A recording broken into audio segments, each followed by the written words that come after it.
Welcome to our channel let's conquer history. So guys, आज हम लोग chapter 7 and imperial capital Vijayanagar के explanation का पार्ट 2 शुरू करेंगे। और क्योंकि ये चैप्टर बहुत ही छोटा था, इसीलिए हम लोगों ने सिर्फ 2 वीडियोस बनाए हैं on explanation of chapter 7। So without wasting time, let us start our second video with our first topic, the royal centre.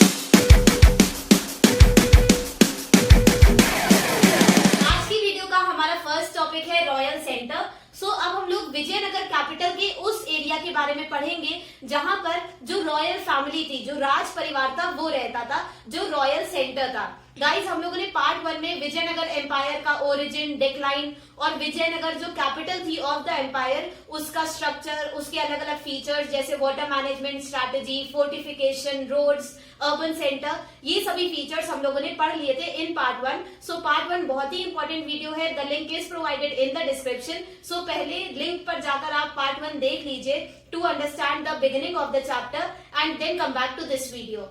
सो जैसे हम लोगों ने पार्ट 1 में देखा था कि जो एम्पायर की कैपिटल थी विजयनगर, उसके नॉर्थ ईस्ट में लोकेटेड था अर्बन सेंटर। सिमिलरली जो राज परिवार था, जो रॉयल फैमिली थी, वो रहती थी इन द रॉयल सेंटर, और रॉयल सेंटर वो लोकेटेड था in south west part of the capital.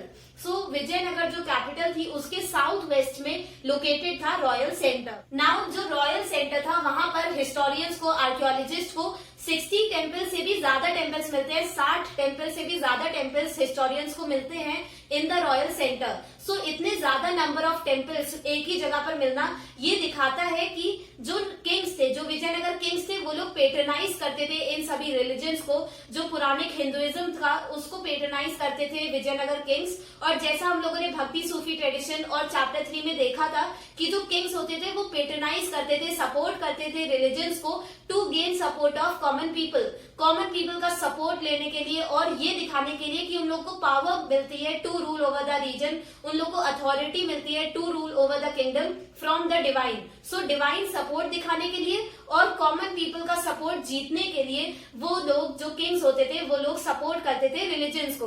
और सबसे आसान वे होता था सपोर्ट करने का religion, to patronise a religion, वो था by constructing temples. So Vijayanagar kings ने भी ये मेथड अडॉप्ट करा to gain support of common people and to show divine support. So उन लोगों ने भी बहुत ही सुंदर सुंदर लार्ज और स्पेक्टेकुलर टेम्पल्स कंस्ट्रक्ट करवाए ऑफ डिफरेंट गॉड्स। सो हम लोग को रॉयल सेंटर में 60 टेम्पल से भी ज्यादा टेम्पल्स मिलते हैं। एंड रॉयल सेंटर में हमको 30 लार्ज स्ट्रक्चर्स मिलते हैं जिनमें कोई भी रिलीजियस रिचुअल्स नहीं होती थी।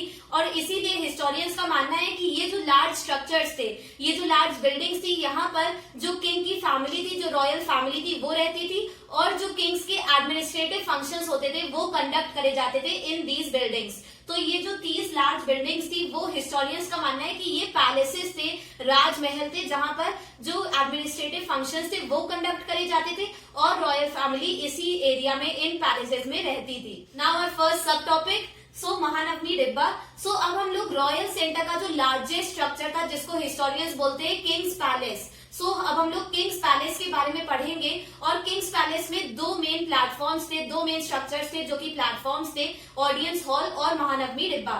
सो अब हम इन्हीं 3 स्ट्रक्चर्स के फीचर्स को देखेंगे। सो हिस्टोरियंस को रॉयल सेंटर में एक लार्जेस्ट स्ट्रक्चर मिलता है, जिसको उन्होंने नाम दिया है किंग्स पैलेस। नाउ गाइस, ये किंग्स पैलेस, ये तो हिस्टोरियंस ने इस स्ट्रक्चर को नाम दिया है, बट हमको बहुत ही कम ऐसे एविडेंसेस मिलते हैं जो इंडिकेट करें कि इस स्ट्रक्चर में जो रॉयल फैमिली थी वो रहती थी। सो बहुत ही कम ऐसे एविडेंसेस मिलते हैं जो सपोर्ट करें कि ये जो किंग्स पैलेस था वो एक रॉयल रेसिडेंस था, कि किंग्स पैलेस में ही जो रॉयल फैमिली थी वो रहती थी। सो हमको बहुत ही कम ऐसे एविडेंसेस मिले हैं। बट हिस्टोरियंस का मानना है कि क्योंकि ये रॉयल सेंटर का लार्जेस्ट स्ट्रक्चर है, सबसे बड़ा स्ट्रक्चर है, इसीलिए उनका मानना है कि किंग्स पैलेस में ही जो रॉयल फैमिली थी वो रहती थी। नाउ किंग्स पैलेस, इस पूरे स्ट्रक्चर में 2 अलग अलग प्लेटफॉर्म्स आते हैं, which are firstly audience hall.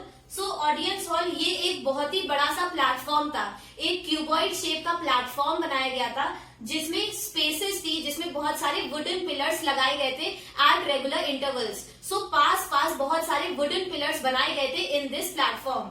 So audience hall ये एक क्यूबॉइड शेप का एक स्ट्रक्चर था, जिसमें बहुत सारे वुडन पिलर्स कंस्ट्रक्ट कर दिए गए थे, बहुत ही पास पास at regular and close intervals.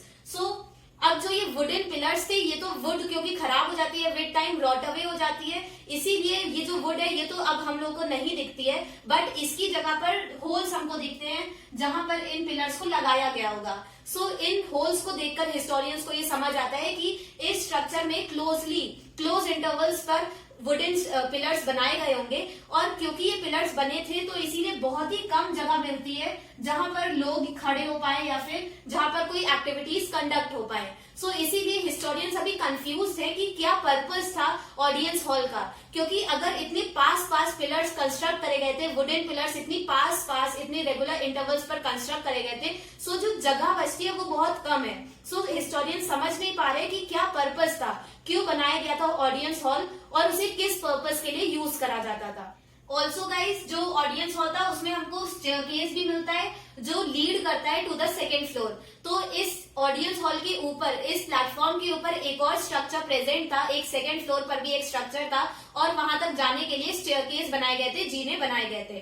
So in short ये जो ऑडियंस हॉल है ये एक हाई प्लेटफॉर्म है जिसमें रेगुलर इंटरवल्स पर पास क्लोज और रेगुलर इंटरवल्स पर वुडन पिलर्स बनाए गए थे, और ये वुडन पिलर्स ये रॉट अवे हो गए हैं, पेरिश हो गए हैं, बट हम लोग को होल्स मिलते हैं जिनमें इन वुडन पिलर्स को इंस्टॉल करा गया होगा। ऑल्सो गाइज, जो पर्पस था जिस लिए इस ऑडियंस हॉल को बनाया गया होगा वो पर्पस अभी तक हिस्टोरियंस नहीं समझ पाए हैं, क्योंकि जो पिलर्स के बीच की जगह थी वो बहुत ही कम है। सो क्या यूज था ऑडियंस हॉल का ये अभी तक हिस्टोरियंस नहीं समझ पाए हैं। नाउ जो दूसरा प्लेटफॉर्म है, जो दूसरा मेन स्ट्रक्चर है ऑफ किंग्स पैलेस, वो है महानवमी डिब्बा। सो महानवमी डिब्बा, जैसा आप लोग नाम से समझ सकते हैं कि ये एसोसिएटेड है विद महानवमी। सो महानवमी जो एक बहुत ही फेमस फेस्टिवल है जो नवरात्रि से रिलेटेड है। नवरात्रि जो 9 ऑस्पिशियस डेज होते हैं, जो ऑटम में ही सितंबर अक्टूबर के मंथ में जो नवरात्रि का फेस्टिवल आता है, जिसमें 9 दिन माता की पूजा की जाती है, गॉडेस की वर्शिप करी जाती है, और उसका जो 9th डे होता है उसको बोला जाता है महानवमी। सो ये जो ओकेजन था, ये फेस्टिवल विजयनगर किंग्स में बहुत ही ज्यादा इंपॉर्टेंट फेस्टिवल था विजयनगर एम्पायर का, और इस फेस्टिवल पे जो विजयनगर किंग्स थे वो अपनी पावर, प्रेस्टीज, वेल्थ शोकेस करते थे। सो ये जो स्ट्रक्चर है, ये जो प्लेटफॉर्म है महानवमी डिब्बा का, वो एसोसिएटेड है, रिलेटेड है with the festival of Mahanavami. So अब हम इसके फीचर्स देख लेते हैं। महानवमी डिब्बा वर्ड से आप समझ सकते हैं कि बॉक्स शेप का, क्यूबॉइड शेप का प्लेटफॉर्म बनाया गया था, और इसका जो बेस एरिया था वो था अबाउट 11,000 स्क्वायर फीट। सो ये पूरा जो महानवमी डिब्बा, ये पूरा स्ट्रक्चर ये फैला हुआ है, कवर करता है एरिया ऑफ 11,000 स्क्वायर फीट, और इसकी हाइट, इसकी जो ऊंचाई है वो है 40 फीट। सो ये एक क्यूबॉइड शेप का स्ट्रक्चर था जो कवर करता है area of about 11,000 square feet, और इसकी जो हाइट थी वो है 40 स्क्वायर फीट। नाउ गाइज, ये जो महानवमी डिब्बा है, जो क्यूबॉइड शेप का स्ट्रक्चर है, प्लेटफॉर्म, वो बनाया गया था at the highest point of Vijayanagara. So Vijayanagara capital का जो पूरा एरिया था, उसका जो हाईएस्ट पॉइंट था, सबसे ऊंचा एरिया, वहां पर इस महानवमी डिब्बा को कंस्ट्रक्ट करा गया था। ऑल्सो जैसा अभी हम लोगों ने डिस्कस कर लिया था कि महानवमी डिब्बा ये एसोसिएटेड है, रिलेटेड है with the festival of Mahanavami. So Mahanavami, ये इसका लिटरल मीनिंग होता है ग्रेट 9th डे। सो नवरात्रि का जो फेस्टिवल होता है उसका जो 9th डे था, 9वां दिन था, उसको बोला जाता है महानवमी। और इस फेस्टिवल को अलग अलग नेम से बताया जाता है, अलग अलग नेम से रेफर करा जाता है in different parts of India. So Dussehra बोला जाता है in northern India, then Durga Puja बोला जाता है इन वेस्ट बंगाल, देन नवरात्रि या फिर महानवमी ये बोला जाता है इन साउथ इंडिया। सो ये बहुत ही इंपॉर्टेंट फेस्टिवल है ऑफ हिंदुइज्म, और इसको बनाया जाता है, सेलिब्रेट करा जाता है through out India. Also archaeologist को ये एविडेंसेस मिले, हिस्टोरियंस को कुछ ऐसे एविडेंसेस मिलते हैं जो इंडिकेट करते हैं कि महानवमी डिब्बा का जो प्लेटफॉर्म था उसके ऊपर एक सेकेंड स्ट्रक्चर बनाया गया था, एक सेकेंड फ्लोर पर एक स्ट्रक्चर बनाया गया था जो कि वुड का बना हुआ था। सो हमको ऐसे स्पेसेस मिलती है, खाली स्पेसेस, जहां पर हो सकता है वुड की वॉल्स वगैरह कंस्ट्रक्ट करी गई होंगी। सो इन एविडेंसेस से हिस्टोरियन से मानते हैं कि महानवमी डिब्बा के ऊपर एक सेकेंड स्ट्रक्चर प्रेजेंट था जो बनाया गया था ऑफ वुड, और इसीलिए अब वो क्योंकि पेरिश हो गई वुड, तो अब हम लोग को वो स्ट्रक्चर नहीं मिलता है, बट वो एक सपोर्ट करता था एक वुडन स्ट्रक्चर को अबव इट। सेकेंडली फ्रेंड्स, जो ये बेस था, ये जो पूरा प्लेटफॉर्म था जो बनाया गया था ऑफ स्टोन्स, इस पूरे प्लेटफॉर्म को बहुत सारी कार्विंग से डेकोरेट करा गया था। जैसे ह्यूमन फिगर्स बनाए गए थे, कार्व करे गए थे, एनिमल फिगर्स कार्व करे गए थे। सो आप लोग इसकी फोटोग्राफ भी देख सकते हैं इन द चैप्टर। सो उसमें दिखाया गया है कि जो बेस था महानवमी डिब्बा का, उस पर अलग अलग कार्विंग्स बना दी गई थी of animals, human figures etcetera to decorate the structure. और विजयनगर किंग्स के लिए महानवमी ये बहुत ही इंपॉर्टेंट ओकेजन था, एक बहुत ही इंपॉर्टेंट फेस्टिवल था। और इस ओकेजन पर वो लोग अलग अलग सेरेमनीज ऑर्गेनाइज करते थे और to showcase their power, strength, wealth. So अपनी पावर, प्रेस्टीज, वेल्थ, इन सबको दिखाने के लिए इस फेस्टिवल पे वो लोग अलग अलग इवेंट्स ऑर्गेनाइज करते थे, अलग अलग सेरेमनीज को ऑर्गेनाइज करते थे और बहुत सारे दूसरे किंगडम्स के गेस्ट को बुलाते थे to showcase their power and wealth. So इस ओकेजन पर कौन कौन सी इवेंट्स, कौन कौन सी सेरेमनीज ऑर्गेनाइज करी जाती थी? फर्स्टली, क्योंकि महानवमी रिलेटेड है to the worship of goddess, तो वो लोग वर्शिप करते थे, जो किंग्स होते थे वो वर्शिप करते थे इमेजेस की और स्कल्पचर्स की। देन जो आर्मी के हॉर्सेस और एलिफेंट्स थे उनकी वर्शिप करी जाती थी। देन सैक्रिफाइसेस दिए जाते थे to please the gods, so animals के सैक्रिफाइसेस दिए जाते थे। देन एंटरटेनमेंट के लिए डांस ऑर्गेनाइज करा जाता था और रेसलिंग मैचेस वो लोग लड़ते थे, जो आर्मी के अलग अलग सोल्जर्स होते थे वो लोग और रेसलिंग मैचेस को ऑर्गेनाइज करते थे। ऑल्सो गाइज, जो नायकाज होते थे वो बहुत सारे एक्ट्स करते थे, एक्ट्स परफॉर्म करते थे, बहुत सारे प्लेस कंडक्ट करे जाते थे फॉर एंटरटेनमेंट। सो ये एक तरीका था to showcase their power of Vijayanagara kings, जो वो लोग बहुत सारे गेस्ट को भी बुलाते थे, आमंत्रित करते थे और ये एक तरीका था विजयनगर किंग्स का अपनी पावर, अपनी प्रेस्टीज को दिखाने का। ऑल्सो एक बहुत ही इंपॉर्टेंट सेरेमनी जो ऑर्गेनाइज करी जाती थी ऑन दिस ओकेजन, वो थी कि जैसे हम लोग रिपब्लिक डे में देखते हैं या फिर इंडिपेंडेंस डे पे देखते हैं कि जो हमारी इंडियन आर्मी है वो पूरी परेड निकालती है और अपने टैंक्स और जो भी उनके इक्विपमेंट्स हैं उनको वो शोकेस करती है। सो सिमिलरली इस ओकेजन पर, महानवमी पर, जो विजयनगर की जो आर्मी थी, जो किंग की आर्मी थी और जो उसके सबॉर्डिनेट किंग्स थे, जो नायकास थे, उनकी जो आर्मी थी वो लोग परेड निकालते थे, प्रोसेशन निकालते थे और उसमें जो उनके इम्पोर्टेंट एलिफेंट्स थे या फिर हॉर्सेस थे, जो एक इम्पोर्टेंट पार्ट थे ऑफ आर्मी, उनको सजा कर डेकोरेट करके वो लोग प्रोसेशन निकालते थे, परेड निकालते थे। सो ये भी एक तरीका था विजयनगर किंग्स का अपनी पावर को दिखाने का, अपनी पावर को शोकेस करने का। नेक्स्ट, इस ओकेजन पर जो नायकास होते थे, नायकास हम लोगों ने पार्ट 1 में अमर नायका सिस्टम पढ़ा है। सो नायकास जो सबॉर्डिनेट किंग्स थे वो लोग इस ओकेजन पर अपनी लॉयल्टी दिखाने के लिए, अपनी लॉयल्टी को एक्सप्रेस करने के लिए टुवर्ड्स विजयनगर किंग्स, वो लोग बहुत सारे इंपॉर्टेंट गिफ्ट्स देते थे और ट्रिब्यूट्स देते थे to the king. And last, ये एक फेस्टिवल था, ये एक ओकेजन था जहां पर जो किंग होता था वो अपनी पूरी आर्मी को इंस्पेक्ट करता था। सो किंग अपनी आर्मी, जो उसकी खुद की आर्मी थी, और जो नायकास अपनी आर्मी मेंटेन करते थे, उन अपनी पूरी विजयनगर की पूरी आर्म्ड फोर्स को वो इंस्पेक्ट करता था और देखता था कि कैसे, कौन कौन से सोल्जर्स है, कितनी उसके पास आर्म्ड ऑफिशियल्स हैं, देन कितने उसके पास हॉर्सेस हैं, एलिफेंट्स हैं। सो एक तरीके से वो पूरा इंस्पेक्शन करता था अपनी आर्मी का।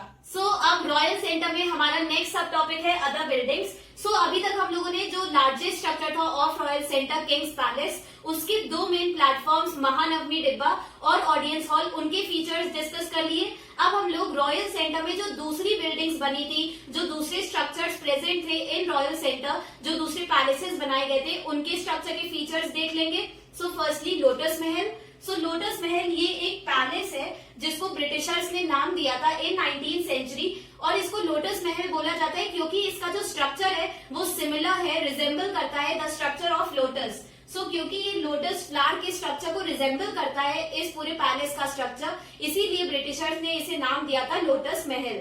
और इस स्ट्रक्चर में 9 टावर्स हैं। सो 9 मेन टावर्स हैं इस स्ट्रक्चर में, जिसमें से एक बीचों बीच एक बड़ा कोनिकल शेप का टावर है और उसके चारों तरफ सराउंड कर रहे हैं 8 अदर लोअर टावर्स। सो बीच में एक कोनिकल शेप का टावर है और उसके 8 तरफ, उसके चारों तरफ 8 अदर टावर्स हैं जो इस पूरे स्ट्रक्चर को सराउंड करते हैं। सो इस पूरे स्ट्रक्चर से आप समझ सकते हैं कि ये जो पैलेस था, इसका डिजाइन जो है, इसका जो स्ट्रक्चर है वो रिजेंबल करता है the shape of lotus flower, और इसीलिए ब्रिटिशर्स ने इसको नाम दिया था लोटस महल। नाउ ये जो लोटस महल था, इसका क्या पर्पस था, इसको क्यों बनाया गया था ये अभी तक क्लियर नहीं है, बट कॉलिन मैकेंजी जिन्होंने शुरू करा था हम्पी को स्टडी करना और वहां पर सर्वे करना, उनका मानना है, कॉलिन मैकेंजी का मानना है कि ये जो लोटस महल था इसको बनाया गया था, इसको यूज करा जाता था एज काउंसिल चैम्बर। सो ये एक चैम्बर था, एक पैलेस था जहां पर जो किंग था वो अपने मिनिस्टर्स से मिलता था, अपने काउंसिल से मिलता था और उनसे एडवाइस लेता था और अपनी पॉलिसीज को फॉर्मुलेट करता था। सो ये काउंसिल चैम्बर था जहां पर किंग अपने एडवाइजर्स से, अपने मिनिस्टर्स से मिलता था। सो ये कॉलिन मैकेंजी का मानना है कि लोटस महल ये एक काउंसिल चैम्बर था और ये 1 मार्क्स में पूछा जाता है कि लोटस महल का क्या पर्पस था, किस यूज में आता था lotus Mahal. Now our second structure, हजार राम टेम्पल। सो गाइज अभी तक हम लोगों ने स्टार्टिंग में ही देख लिया था कि रॉयल सेंटर में 60 से भी ज्यादा टेम्पल्स प्रेजेंट थे, 60 से ज्यादा टेम्पल्स प्रेजेंट थे इन रॉयल सेंटर, और उसी का अब हम एक एग्जाम्पल डिस्कस करेंगे। सो हजार राम टेम्पल ये एक टेम्पल था जिसको सिर्फ और सिर्फ किंग्स के यूज के लिए बनाया गया था। यहाँ पर सिर्फ जो किंग था और उसकी जो रॉयल फैमिली थी, जो किंग की फैमिली थी, जो राज परिवार था, सिर्फ वही जा सकता था इन हजार राम टेम्पल। और ये जो टेम्पल है इसकी जो सेंट्रल श्राइन है, इस टेम्पल में जो बीचों बीच जो मेन मूर्ति थी इस टेम्पल की वो गायब है, वो मिसिंग है। अब हम लोग को उसके रिमेन्स नहीं मिलते हैं उस मेन मूर्ति के, बट उसके अलावा जो वॉल्स पर जो भी कार्विंग्स करी गए थे, जो भी स्कल्पचर्स बनाए गए थे गॉड्स और गॉडेसेस के, वो स्कल्पचर्स अभी भी सरवाइव करते हैं और उन स्कल्पचर्स को स्टडी करते हैं हिस्टोरियंस। और इन स्कल्पचर्स में, इन कार्विंग्स पे जो वॉल्स पर करी गई थी उनमें सीन्स दिखाए गए हैं ऑफ डिफरेंट माइथोलॉजिकल स्टोरीज जैसे कि रामायण।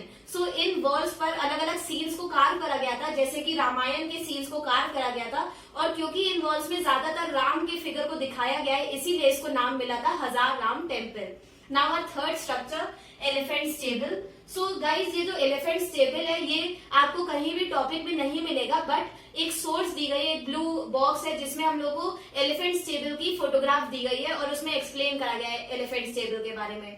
सो अगर ये क्वेश्चन आता है 8 मार्क्स में कि describe the royal centre of Vijayanagar empire, so आप लोग इसमें एलिफेंट स्टेबल ये भी एक पॉइंट लिख सकते हैं। और क्योंकि ये हम लोग को टॉपिक में अलग से नहीं एक्सप्लेन करा गया है, सिर्फ एक फोटोग्राफ दी गई है, सो एग्जामिनर भी इम्प्रेस हो जाएगा कि आपने डिटेल थरली पढ़ा है चैप्टर को। सो आप लोग एलिफेंट स्टेबल डिस्क्राइब कर सकते हैं। और ये सिंपल एक जैसे बनाए जाते हैं हॉर्स स्टेबल, जो अस्तबल बनाए जाते हैं हॉर्सेस को रखने के लिए। सो सिमिलरली जो आर्मी के एलिफेंट्स थे उनको रखने के लिए एलिफेंट स्टेबल बनाए गए थे जिसमें बड़े बड़े रूम्स कंस्ट्रक्ट करे गए थे जहां पर एक रूम में एक हाथी को रखा जाता था।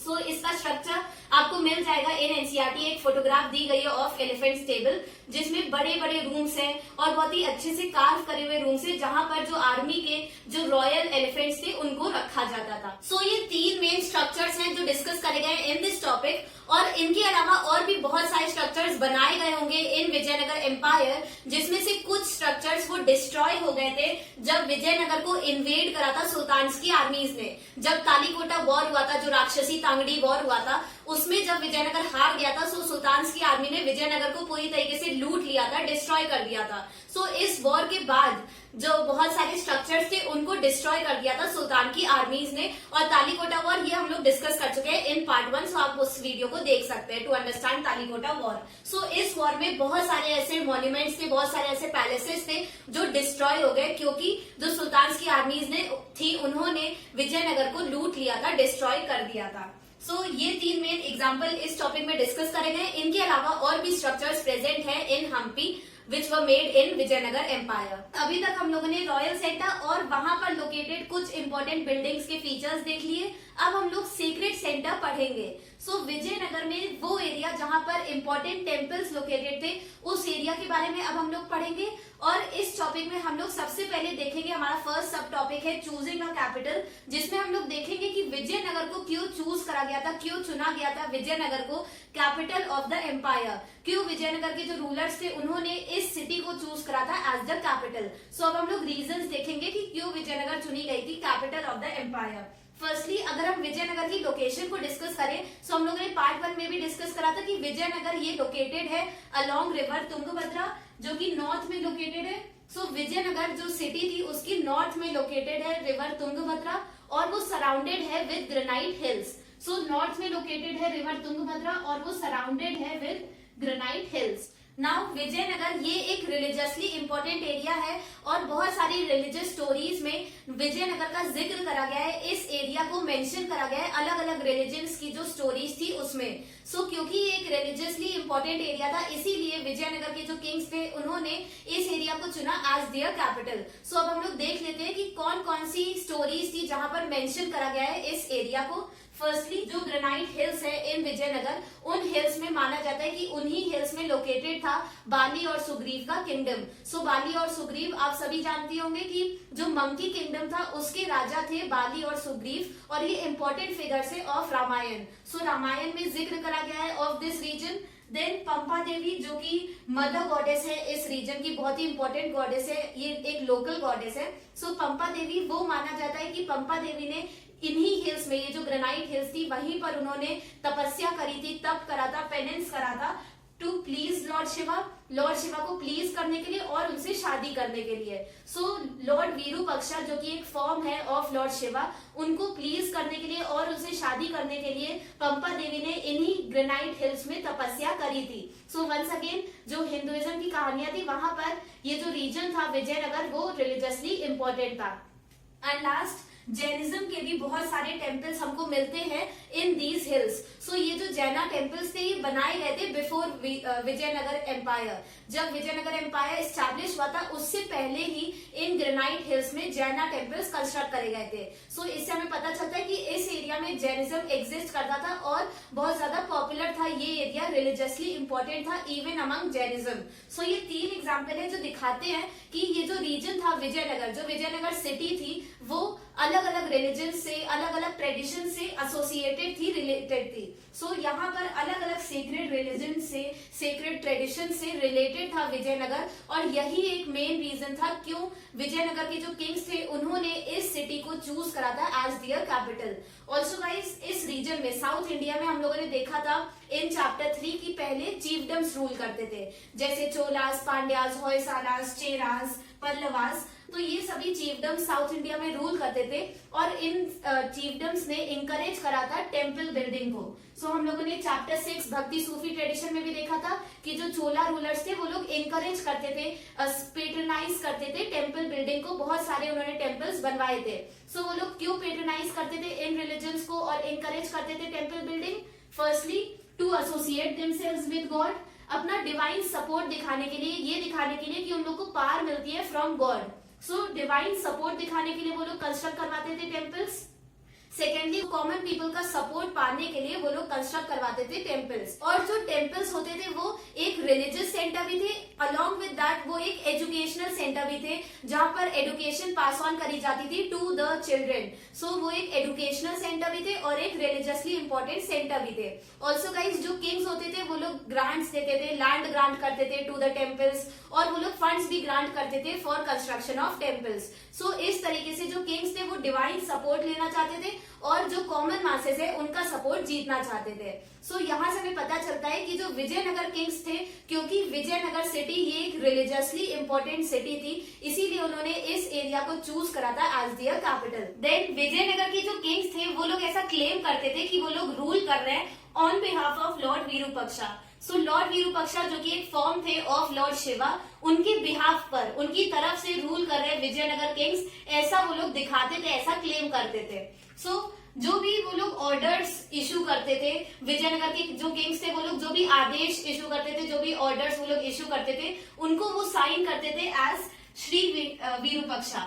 सो जो भी उनके ऑर्डर्स होते थे, जो भी उनके फरमान होते थे, उसमें वो लोग साइन करते थे इन कन्नड़ और लास्ट में वो लोग लिखते थे श्री वीरूपक्षा। तो जो राजा होता था वो अपना नाम नहीं लिखता था ऑन दीज ऑर्डर्स, वो श्री वीरूपक्षा लिखता था। सो इस प्रैक्टिस से वो ऐसा दिखाना चाहते थे कि जो ऑर्डर्स रूलर्स और किंग्स इशू करते हैं वो इशू कर रहे हैं on behalf of Shri Virupaksha. So ये दिखाने के लिए कि किंग्स जो भी ऑर्डर्स देते हैं वो दे रहे हैं on behalf of Shri Virupaksha, उनकी तरफ से, लॉर्ड वीरूपक्षा की तरफ से वो लोग ऑर्डर्स को इशू कर रहे हैं, ऐसा दिखाने के लिए वो लोग अपने ऑर्डर्स में साइन करते थे एज श्री वीरूपक्षा इन कन्नड़, कन्नड़ जो वहां की लोकल लैंग्वेज थी। नेक्स्ट जो विजयनगर किंग्स थे वो खुद को बुलाते थे हिंदू सुरात्रन। सो सुरात्रन ये जो टर्म है ये संस्कृताइज्ड वर्जन है ऑफ अरबिक टर्म सुल्तान। जो सल्तनेट्स में जो टर्म यूज करा जाता था सुल्तान टू डिफाइन किंग्स, सो उससे इंस्पायर होके विजयनगर किंग्स ने भी अडॉप्ट कर लिया था टाइटल कॉल्ड हिंदू सुरात्रन। सो सुरात्रन ये संस्कृताइज्ड वर्जन है ऑफ सुल्तान। नेक्स्ट, इन लोगों ने एक न्यू ट्रेडिशन शुरू करा था कि विजयनगर किंग्स ने अपनी पोर्ट्रेट्स, अपनी पेंटिंग्स को उन्होंने रखना शुरू कर दिया था इन टेम्पल्स। सो जो रॉयल पोर्ट्रेट्स होती थी उनको रखा जाता था इन टेम्पल्स, और जो विजयनगर किंग्स जब भी वो लोग टेम्पल्स को विजिट करते थे, जब भी वो लोग जाते थे, विजिट करते थे टेम्पल्स को, तो इस इवेंट को सेलिब्रेट करा जाता था as a festival, as a important occasion. और जो नायकास होते थे, जो भी उस रीजन के चीफ होते थे, सबऑर्डिनेट किंग होते थे उस रीजन के, वो जो विजयनगर किंग्स थे उनको अकम्पनी करते थे इस ओकेजन पर। सो जब भी विजयनगर किंग्स टेम्पल्स को विजिट करते थे तो ये ओकेजन सेलिब्रेट करा जाता था as a festival. So guys, अभी तक हम लोगों ने देख लिया कि विजयनगर किंग्स ने विजयनगर को चूज करा था एज दियर कैपिटल क्योंकि उसकी एक रिलीजियस इंपॉर्टेंस थी। अब हमारा नेक्स्ट टॉपिक है गोपुरम्स एंड मंडपास। सो अब हम लोग साउथ इंडिया में जो टेम्पल्स कंस्ट्रक्ट करे जाते थे उसके आर्किटेक्चर को पढ़ेंगे, और टेम्पल आर्किटेक्चर की जो दो मेन फीचर्स थे गोपुरम्स और मंडपास, इन दोनों को अब हम लोग डिटेल में देखेंगे। सो फ्रेंड्स, गोपुरम का मतलब होता है गेटवेज। सो गोपुरम्स को राय गोपुरम भी बोला जाता है, और राय गोपुरम मतलब राय के द्वारा बनाए गए गेटवेज, मतलब रॉयल गेटवेज। जो विजयनगर किंग्स ने जो गेटवेज बनाए थे उनको बोला जाता है राय गोपुरम, और ये गेटवेज थे जो टेम्पल्स के पास ही कंस्ट्रक्ट करे जाते थे, और ये बहुत ही लंबे टॉल स्ट्रक्चर्स होते थे। जो मेन जो टेम्पल का श्राइन था, जो मेन टेम्पल का आर्किटेक्चर था, जो मेन टेम्पल की बिल्डिंग थी, उससे भी बड़े बड़े इन गेटवेज को बनाया जाता था। सो अगर हम मान लें कि ये एक छोटा सा टेम्पल है, मतलब ये मेन श्राइन है जहां पर टेम्पल कंस्ट्रक्टेड है।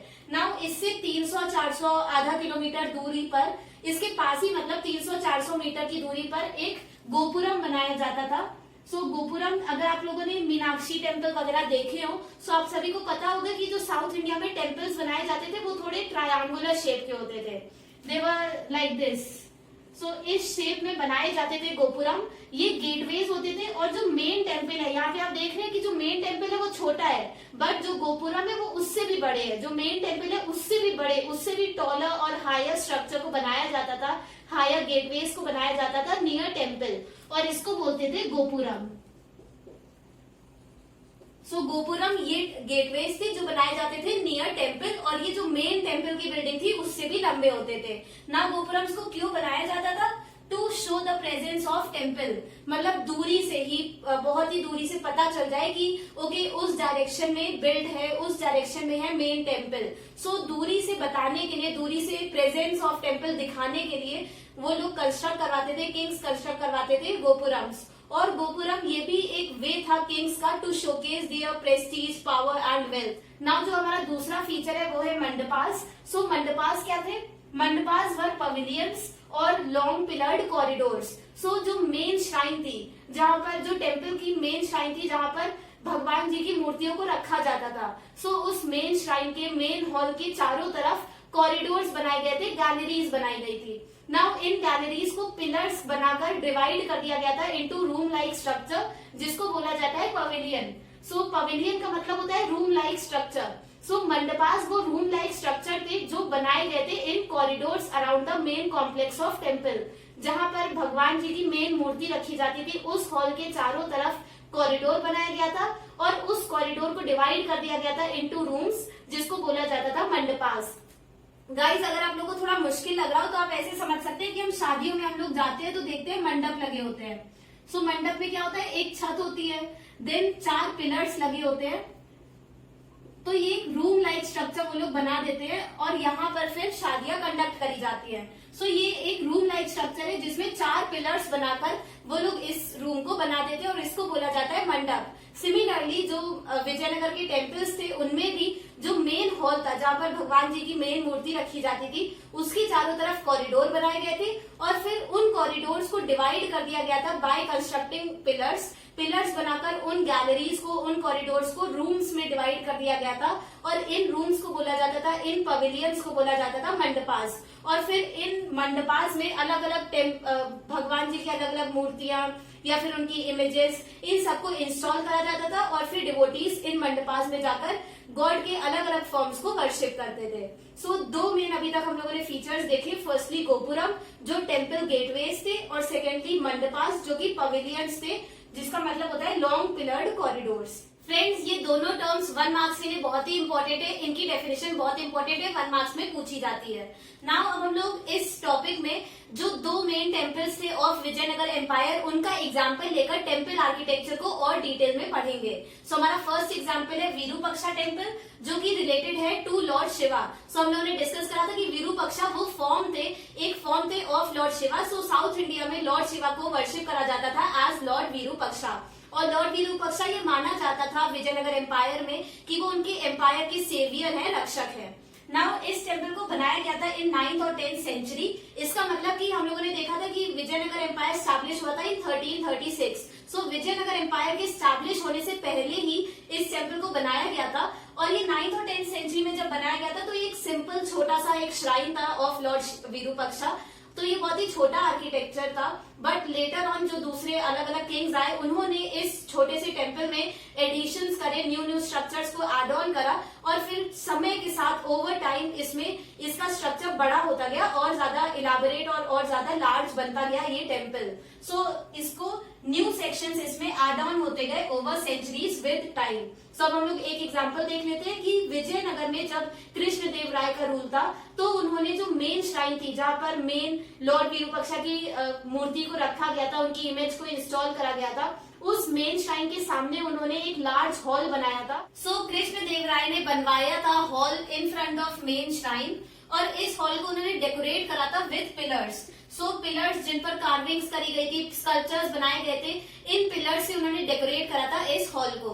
सेकेंडली जो विरूपक्षा टेम्पल का ईस्टर्न गोपुरम है, जो ईस्ट डायरेक्शन में जो गोपुरम गेटवे बनाया गया है ऑफ विरूपक्षा टेम्पल, उसको भी बनवाया था किंग कृष्णदेव राय ने। सो उन्होंने दो एडिशंस करे थे to the structure of Virupaksha temple. Firstly उन्होंने हॉल बनवाया था in front of main shrine, secondly उन्होंने जो ईस्टर्न गोपुरम था, जो ईस्टर्न गेटवे था, उसको भी उन्होंने अपने रूल में बनवाया था।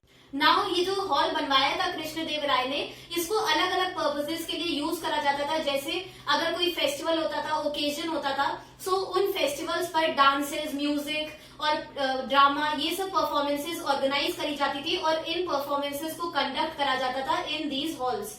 तो इस हॉल में सबसे पहले तो इमेजेस ऑफ गॉड्स रखी जाती थी वर्शिप करने के लिए, और जो भी परफॉर्मेंसेस होती थी जैसे म्यूजिक, ड्रामा, डांस, इन सबको भी कंडक्ट करा जाता था इस हॉल में। देन अभी हम लोगों ने डिस्कस करा था कि पंपा देवी की मैरिज हुई थी, शादी हुई थी विद लॉर्ड विरूपक्षा, तो इस इम्पोर्टेंट इवेंट को सेलिब्रेट भी करा जाता था इन दिस हॉल। सो यहाँ पर कंडक्ट कराई जाती थी, ऑर्गेनाइज की जाती थी मैरिज ऑफ डेटीज, गॉड्स की मैरिज करवाई जाती थी इस हॉल में।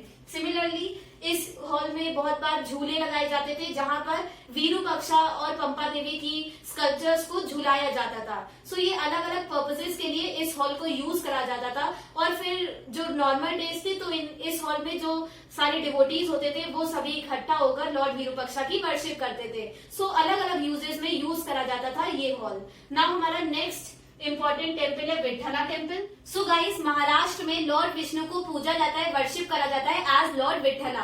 नाउ जो विजयनगर के किंग्स थे, उन्होंने महाराष्ट्र के इस ट्रेडिशन से इंस्पायर होके इस ट्रेडिशन को उन्होंने अपने यहाँ भी इंट्रोड्यूस करा। लॉर्ड विठला की वर्शिप को उन्होंने अपने एम्पायर में, कर्नाटका में भी इंट्रोड्यूस करा। सो उन्होंने लॉर्ड विठला का टेम्पल कंस्ट्रक्ट करवाया था अपने रूल में, और इस टेम्पल में भी, लॉर्ड विठला के टेम्पल में भी बहुत सारे हॉल्स बनाए गए थे और बहुत सारे पिलर्स से उसको डेकोरेट करा था। नाउ विठला टेम्पल का जो मोस्ट यूनिक फीचर है, वो दो मेन उसके यूनिक फीचर्स हैं। फर्स्टली जो वहां पे चैरियट श्राइन प्रेजेंट है।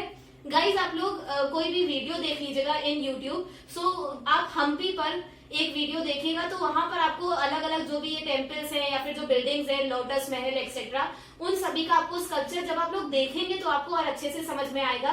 तो आप जब विठला टेम्पल की वीडियो देखेंगे, तब आप उसमें देखेंगे कि चैरियट शेप का, एक रथ के शेप का एक श्राइन है, एक स्कल्पचर है रथ के शेप का, और ये यूनिक फीचर है क्योंकि और किसी टेम्पल में हमको ऐसी श्राइन नहीं मिलती है। सो चैरियट श्राइन ये एक मोस्ट यूनिक फीचर है ऑफ विठला टेम्पल। सेकेंडली जो सेकेंड यूनिक फीचर है वो है चैरियट स्ट्रीट। नाउ हम लोगों ने पार्ट 1 में फोर्टिफिकेशन एंड रोड्स टॉपिक में ही डिस्कस करा था कि जो मेन इंपॉर्टेंट रोड्स थी जो बनाई गई थी इन विजयनगर, वो इंपॉर्टेंट रोड्स जाती थी, पास ऑन होती थी फ्रॉम द टेम्पल गोपुरम्स। जो टेम्पल गेटवेज थे, जो गोपुरम्स थे, उनसे निकलती थी important roads of Vijayanagar.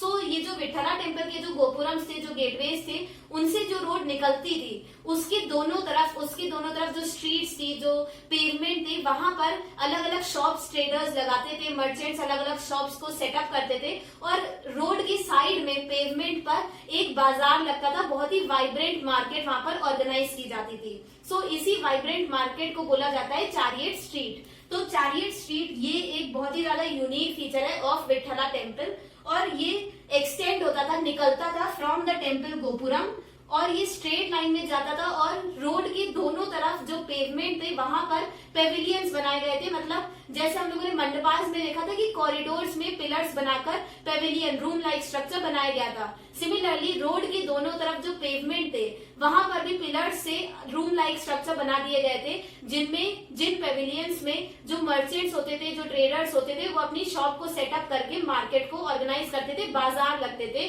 Road के साइड में। सो इन्हीं बाजार को बोला जाता है, इन्हीं वाइब्रेंट मार्केट जो इन स्ट्रीट्स में ऑर्गेनाइज करी जाती थी, इस वाइब्रेंट मार्केट को बोला जाता है chariot street. So with this हम लोगों ने विठला टेम्पल और विरूपाक्षा टेम्पल दोनों के मेन फीचर्स डिस्कस कर लिए और इससे अब हम लोग ये कंक्लूड कर सकते हैं कि जो साउथ इंडिया में जो भी टेम्पल्स बनाए जाते थे, फर्स्टली तो आप सभी को पता होगा कि वो द्रविडियन स्टाइल में बनाए जाते थे।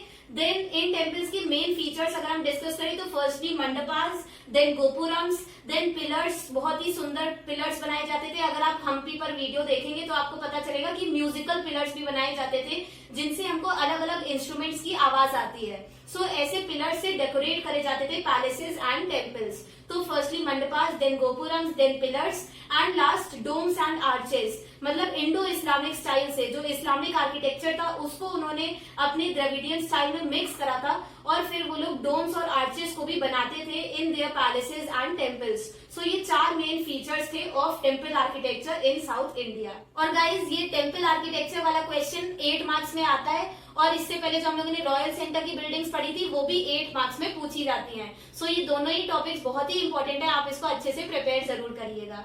सो गाइज अभी तक हम लोगों ने सभी टॉपिक्स में विजयनगर एम्पायर की डिटेल स्टडी कर ली। अब हमारा नेक्स्ट टॉपिक है plotting palaces, temples and bazaars, जिसमें हम लोग देखेंगे कि विजयनगर एम्पायर को कैसे स्टडी करना शुरू करा गया, कैसे विजयनगर एम्पायर फाइंड हुआ और वहां पर स्टडीज होना शुरू हुई। सो इसका थोड़ा सा पार्ट हम लोगों ने पार्ट 1 में भी डिस्कस करा था कि कॉलिन मैकेंजी जो कि एक ब्रिटिश ऑफिशियल थे, उन्होंने फर्स्ट सर्वे मैप बनाया था ऑन हम्पी और उन्होंने ही शुरू करा था स्टडी ऑफ हम्पी। जो हम्पी एक विलेज थी जहां पर हमको विजयनगर जो कैपिटल थी ऑफ द एम्पायर, विजयनगर के हमको रूइंस मिलते हैं, रिमेन्स मिलते हैं इन हम्पी। सो हम्पी एक विलेज है लोकेटेड इन कर्नाटका जहां पर हमको विजयनगर के रूइंस मिलते हैं और हम्पी की स्टडी करना, वहां पर जो रूइंस मिलते हैं ऑफ द एम्पायर, उसको स्टडी करना शुरू करा था कॉलिन मैकेंजी ने इन 1800। सो 1800 से हम्पी को स्टडी करना, सर्वे करना शुरू करा था कॉलिन मैकेंजी ने और उन्होंने फर्स्ट सर्वे मैप प्रिपेयर करा था ऑफ हम्पी। सो ये 1 मार्क्स के लिए बहुत ही इंपॉर्टेंट है। और गाइस जो भी उन्होंने इंफॉर्मेशन कलेक्ट करी थी about Vijayanagara empire, Colin Mackenzie ने जो भी डिटेल्ड स्टडी करी थी ऑफ विजयनगर एम्पायर, वो बेस्ड थी ऑन फॉरेन अकाउंट्स। जो भी फॉरेन ट्रैवलर्स आए थे, अभी तक जितने भी हम लोगों ने फॉरेन ट्रैवलर्स डिस्कस करे, जैसे अब्दुल रजाक, डोमिंगो पेस, इन सभी के अकाउंट्स पर उनकी स्टडी बेस्ड थी। और जो इंस्क्रिप्शंस मिलते हैं इस साइट पे, जैसे जो भी मॉन्यूमेंट्स और टेम्पल्स बने थे, उनकी वॉल्स पर जो इंस्क्रिप्शंस है, जो राइटिंग्स कार्व करी गई थी, उनको स्टडी करा था कॉलिन मैकेंजी ने टू अंडरस्टैंड विजयनगर एम्पायर। और हम लोगों ने पार्ट 1 में भी डिटेल स्टडी करा है कि कैसे फोटोग्राफर्स आए थे, एपिग्राफिस्ट आए थे to know about all these ruins, to study these remains of different structures। तो आप लोग पार्ट 1 देख सकते हैं, the link is provided in the description. तो वहां पर आपको ये इसका डिटेल डिस्कशन मिल जाएगा। सो मैं उसे रिपीट नहीं करूंगी। इस पैराग्राफ में जो न्यू पॉइंट्स हमको बताए गए हैं वो अब हम लोग डिस्कस करेंगे। सो गाइस कॉलिन मैकेंजी ने शुरू करा था सर्वे करना, स्टडी करना हम्पी को और फिर लेटर ऑन 20th सेंचुरी में जब इंडिया इंडिपेंडेंट हो गया तब जो ASI था, जो आर्कियोलॉजिकल सर्वे ऑफ इंडिया था, और जो कर्नाटक का जो स्टेट गवर्नमेंट का जो कर्नाटक का department of archaeology and museum था, इन दोनों ऑर्गेनाइजेशन ने फिर शुरू करा था आफ्टर इंडिपेंडेंस। इन दोनों ऑर्गेनाइजेशंस ने शुरू करा स्टडी एट हम्पी। देन 1976 में इंडियन सेंट्रल गवर्नमेंट ने हम्पी को अनाउंस कर दिया था एज अ हिस्टोरिकल साइट जिसकी नेशनल इंपॉर्टेंस है। सो इंडिया की एक इंपॉर्टेंट हिस्टोरिकल साइट मान लिया गया था हम्पी को इन 1976। देन लेटर ऑन 1980s में यूनेस्को, जो यूनाइटेड नेशन की हेरिटेज से रिलेटेड ऑर्गेनाइजेशन है, यूनेस्को ने भी अनाउंस कर दिया था हम्पी को as world heritage site. Then later on 1980s से हम्पी में बहुत सारे दुनिया भर से अलग अलग हिस्टोरियंस आने लगे, स्कॉलर्स आने लगे, और उन्होंने अलग अलग टेक्निक्स को यूज करके जो मटेरियल रिमेन्स थे, मटेरियल रिमेन्स का मतलब होता है जैसे मॉन्यूमेंट्स, टेम्पल्स, स्कल्पचर्स जो भी बनाए जाते हैं, कार्व करे जाते हैं, उनको बोला जाता है मटेरियल रिमेन्स। सो दुनिया भर से हिस्टोरियंस और स्कॉलर्स आए थे और उन्होंने अलग अलग टेक्निक्स को यूज करा to study these material remains, और उन्होंने अपनी कंपाइलेशंस में इसको रिकॉर्ड करा और न्यू चीजें उन्होंने फाइंड करी अबाउट विजयनगर एम्पायर। सो बहुत सारे उन्होंने अलग अलग टेक्निक्स यूज करी, अलग अलग मॉडर्न टेक्निक्स यूज करी, जिनमें से एक को अब हम लोग डिटेल स्टडी करेंगे विच इज मैपिंग। सो इसके बारे में थोड़ा सा डिटेल बताया गया है in the chapter. So mapping ये एक टेक्निक थी जिसमें जो हम्पी था, हम्पी जो ये हिस्टोरिकल साइट है, उसको डिवाइड कर दिया गया था इनटू 25 स्क्वायर ब्लॉक्स। सो मान लीजिए कि ये पूरा हम्पी साइट है। सो इस पूरी हम्पी साइट को जो हिस्टोरियंस थे उन्होंने डिवाइड कर दिया था इनटू 25 इक्वल स्क्वायर ब्लॉक्स। तो उन्होंने इस पूरी साइट को डिवाइड कर दिया था इनटू 25 इक्वल स्क्वायर ब्लॉक्स, और फिर हर ब्लॉक को उन्होंने डिनोट करा था with a alphabet. So her block को नाम दिया गया था विद अ अल्फाबेट, और फिर इन ब्लॉक्स को फर्दर डिवाइड करा गया इनटू 25 मोर ब्लॉक्स। तो मान लीजिए ये ई वाला जो ये स्क्वायर ब्लॉक है, इसको भी उन्होंने और ज्यादा डिवाइड कर दिया था इस ई ब्लॉक को फर्दर इनटू 25 स्क्वायर ब्लॉक्स, और इन सभी को नाम दिया गया था as EA, then EB, then EC, then ED। So इस तरीके से इन सभी ब्लॉक्स को नाम दिया गया था। E ब्लॉक मेन था, फिर उसको और ज्यादा उन्होंने 25 मोर ब्लॉक्स में डिवाइड करा और उसको भी अल्फाबेट से डिनोट करा, जैसे EA फर्स्ट ब्लॉक हो गया, देन EB सेकेंड ब्लॉक हो गया, एंड सो ऑन। फिर उसके बाद ये जो छोटे छोटे ब्लॉक्स को, इनको भी उन्होंने सब डिवाइड करा और ज्यादा इनटू 25 मोर ब्लॉक्स। तो मान लीजिए ये ED जो छोटा सा ब्लॉक है, इसको भी उन्होंने और ज्यादा डिवाइड करा। नाउ गाइस, हम्पी ये बहुत ही बड़ी सी हिस्टोरिकल साइट है, तो इसका डिटेल स्टडी करने के लिए, इसको डिटेल सर्वे करने के लिए हम्पी का उन्होंने इसको इतने ज्यादा डिटेल तरीके से डिवाइड कर दिया था और अलग अलग टीम्स बना दी थी जिन्होंने इन एरियाज को, इन छोटे छोटे ब्लॉक्स को बहुत ही डिटेल तरीके से स्टडी करा। सो ये तरीका था जो हिस्टोरियंस ने अपनाया to study the site of Hampi in a detailed manner. और इस डिटेल्ड सर्वे का फायदा क्या हुआ कि इस डिटेल्ड सर्वे की वजह से वो लोग जो अलग अलग ट्रेसेस थे, जो माइनर से माइनर ट्रेसेस थे, जो माइनर से माइनर एविडेंसेस थे, उनको हिस्टोरियंस रिकॉर्ड कर पाए, और इसी की वजह से जो छोटे से छोटे टेम्पल प्रेजेंट थे इन हम्पी, उनसे लेकर जो बड़े से बड़े पैलेसेस थे, उन सभी स्ट्रक्चर्स को स्टडी कर पाए historian due to these detailed surveys. Also guys, इन डिटेल्ड सर्वेज की वजह से, इस मैपिंग की वजह से जो हिस्टोरियंस थे उन लोगों को अलग अलग स्ट्रक्चर्स मिले, जैसे रोड्स के ट्रेसेस उनको मिलते हैं, देन मार्केट्स के, बाजार के ट्रेसेस भी हिस्टोरियंस को मिलते हैं। तो इन सभी माइनर स्ट्रक्चर्स, ये जो माइनर चीजें थी, जो माइनर स्ट्रक्चर्स बनाए गए थे इन हम्पी, उनको डिटेल्ड तरीके से वो पढ़ पाए due to these mapping strategies. तो इस टेक्निक की वजह से वो इतने अच्छे से सर्वे कर पाए हम्पी को।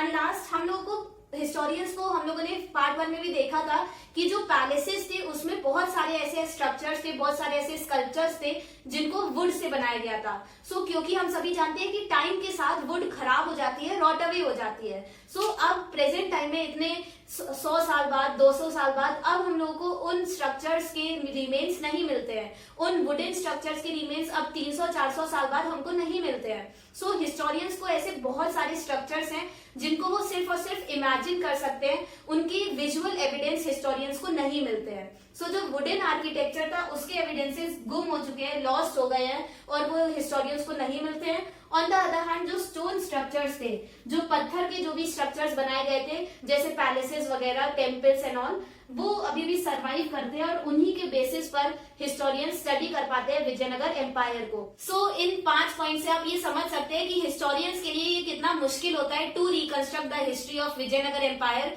किसी भी एम्पायर की हिस्ट्री को रिकंस्ट्रक्ट करना ये एक बहुत ही ज्यादा डिफिकल्ट टास्क होता है। गाइस, इस चैप्टर का last topic questions in search of answers. So इस टॉपिक में हम लोग देखेंगे कि हिस्टोरियंस जब भी मटेरियल रिमेन्स जैसे आर्किटेक्चर, मॉन्यूमेंट्स, टेम्पल्स, कल्चर्स, इन मटेरियल रिमेन्स को जब भी हिस्टोरियंस यूज करते हैं टू रिकंस्ट्रक्ट हिस्ट्री, तब वो लोग कौन कौन सी एडवांटेजेस और डिसएडवांटेजेस को फेस करते हैं। सो इस चैप्टर में हम लोगों ने बहुत सारे मटेरियल रिमेन्स को, आर्किटेक्चर्स को डिस्कस करा था to reconstruct history of Vijayanagar empire, जैसे lotus Mahal, audience hall, Mahanavami Dibba, Vitthala temple, Virupaksha temple, हजार राम टेम्पल। सो इन सभी आर्किटेक्चर्स को जब भी यूज करा हिस्टोरियंस ने to reconstruct, to understand Vijayanagara empire, तब कौन कौन सी एडवांटेजेस और डिसएडवांटेजेस उन्होंने फेस करी होंगी, उनको अब हम यहाँ पर देखेंगे। सो फर्स्टली हम लोग एडवांटेजेस डिस्कस कर लेते हैं। Firstly, architecture tells us about ways in which spaces were organised and used.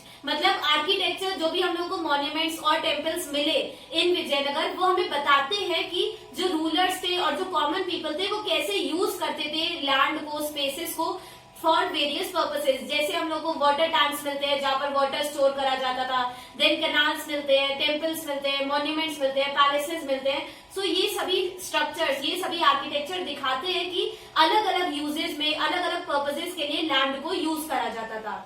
सो यहाँ पे हमें पता चलता है कि आर्किटेक्चर दिखाता है how spaces were organised and used. Secondly, architecture tells us the techniques used in construction. मतलब कौन कौन सी टेक्निक्स यूज करी गई होंगी for construction of these monuments and temples, वो भी हमको समझ आती है from the remains of those structures. मतलब उस पीरियड में मेसन्स ने, स्कल्प्टर्स ने कौन कौन सी टेक्निक्स को यूज करा होगा to construct these monuments, temples, वो हमको समझ आता है by studying, by seeing the remains of those architecture. Next, thirdly, जो आर्किटेक्चर होता है वो हमको बताता है the materials used in construction. मतलब उन टेम्पल्स, उन मॉन्यूमेंट्स को बनाने के लिए कौन कौन से रॉ मटेरियल्स को यूज करा होगा जो भी स्कल्प्टर्स और मेसन्स थे उन्होंने, ये भी हमको पता चलता है by studying the remains of architecture. So जैसे हम लोगों ने फोर्टिफिकेशन वाले टॉपिक में हम लोगों ने देखा था कि जो मेसन्स थे उन्होंने जो ह्यूज वॉल्स कंस्ट्रक्ट करी गई थी to protect the capital of Vijayanagara, उन ह्यूज वॉल्स में, उन फोर्ट्स में जो मेसन्स थे उन्होंने सीमेंटिंग एजेंट को नहीं यूज करा था।